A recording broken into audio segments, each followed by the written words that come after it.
Welcome back, everyone. Today, we're just going to be looking at some test marches against some of my friends in game, and I'm going to show you why immortals don't always matter, and oftentimes it's the skills on the immortals that really make the difference. I'm going to show you. I did this just a little while ago. We started here. Okay, this is the march. As you can see, I'm almost 30k power lower than him, yet I have won this battle. So let's see what actually happens in here. You can see here. So as you can see, he has all tier 5 troops. Okay, I am at 3/4 tier 5, still working on getting shieldmen there, and I have completely destroyed him in this match. So when we watch the replay, you can see here,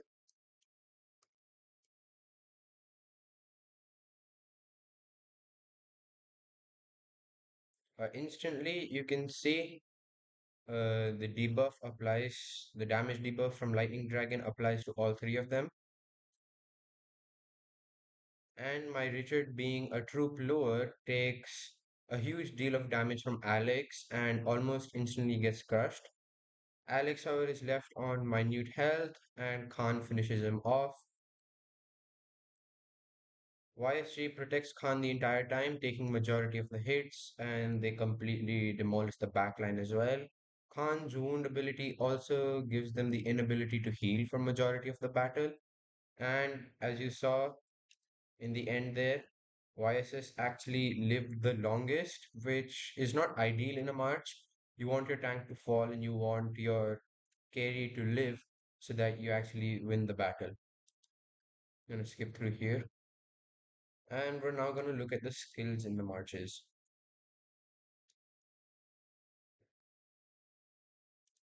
Lewis, Berserk, Cleave, and Duel Master. Duel Master gives me immunity to wound. So when my Richard heals, or well, he doesn't heal, the healing from Berserk, the recovery rate 30%, it actually is able to heal himself because he has immunity to wound. Anyways, the enemy does not wound, so in that case, it's fine. And Genghis Khan carries FM, so he can also heal if needed. Now on Richard, I am playing Resist, Guard, Lifelink. This I change in a later battle to show you exactly why I change it. You'll find out. Genghis Khan, FM, of course, to give immunity to control, Anger to increase his damage, and Blade Vortex. This I have recently unlocked from the Grail event, and it is one of the ideal skills to use on Genghis Khan. You may be wondering, why don't I have an artifact? Well, I recently maxed Genghis Khan, so I still have to yet to unlock the artifact. So this one you can see it causes physical damage rate 150% to 3 enemy units, which is good. And it also causes a tear effect, which gives 150 damage every 3 seconds for 12 seconds, and this occurs every 12 seconds itself. Next, YSG. You can see here he is using assist. This is to reduce, of course, Genghis Khan's damage taken, energy suppression to slow down the other team, and Rage Blessing to increase the energy region of Khan himself, since Khan actually has quite a low energy region.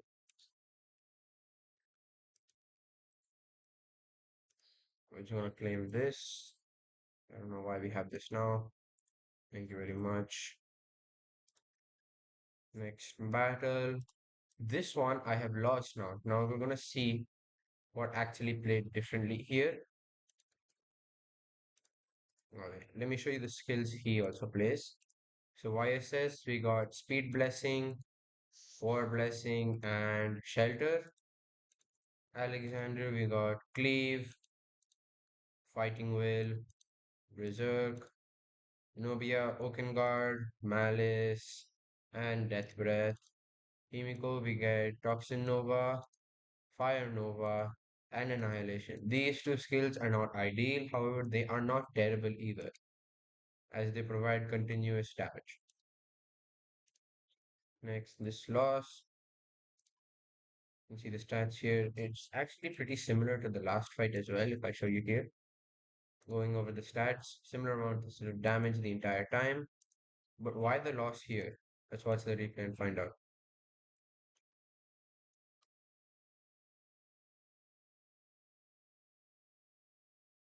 So instantly, these guys are all healing. The damage debuff actually does not apply to Khan this round, and it applies to YSS. Lightning Dragon knocks off a bunch of health.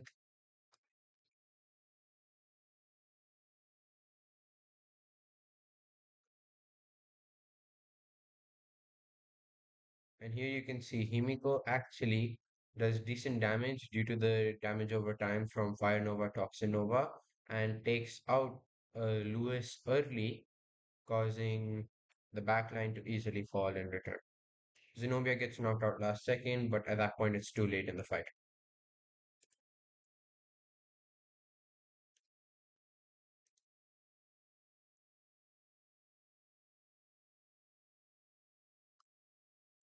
Let's go to stats.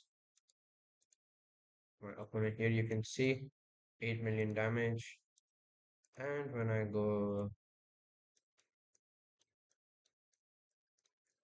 victory stats, let's check only 6 mil here and 7 mil here. So he actually does a lot more damage the second round, which is just can be part of an RNG game. Next, he actually changes the skill here, which I will show you. He changes it back to lifelink and weakness, damage over time, which I think is the main reason I won here again. As you can see, we both have different talents applied. Here, I do not actually use any talent. It's just double honor. Triton, that's just regular from the talent upgrades you do. It is not any skilled talent. Next one, I lose again. Why do I lose this? Here you can see he has now changed lifelink for Chaotic Blade. Everything else has pretty much remained the same. And this time around, you can see I have applied Shelter here. Shelter is actually an amazing counter for teams like of Alexander because every Alexander relies on fast attack speed. So every time he gets hit, he has a 50% chance of restoring HP at recovery rate 40%. Now it's not the highest, but it's not terrible either. So now here again, it's the same thing. Now I want to show you one thing in the replay here, which actually is kind of crucial. Now this is just RNG based. You can't really do anything about it when if this happens to you. But my goal here is to say, do not get discouraged by if it happens to you. Just know that it is RNG and that your team actually still works. It's not completely useless or terrible.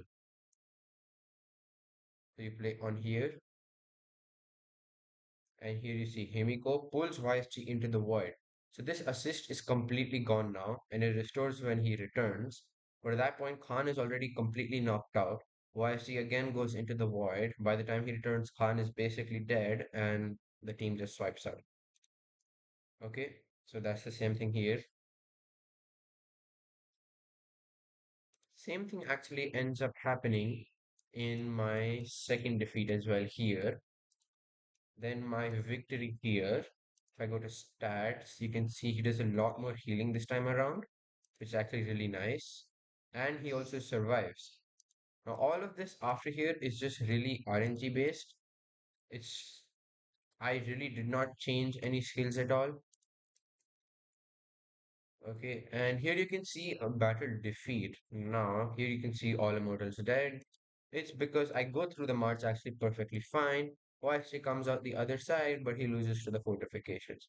So this is also really important.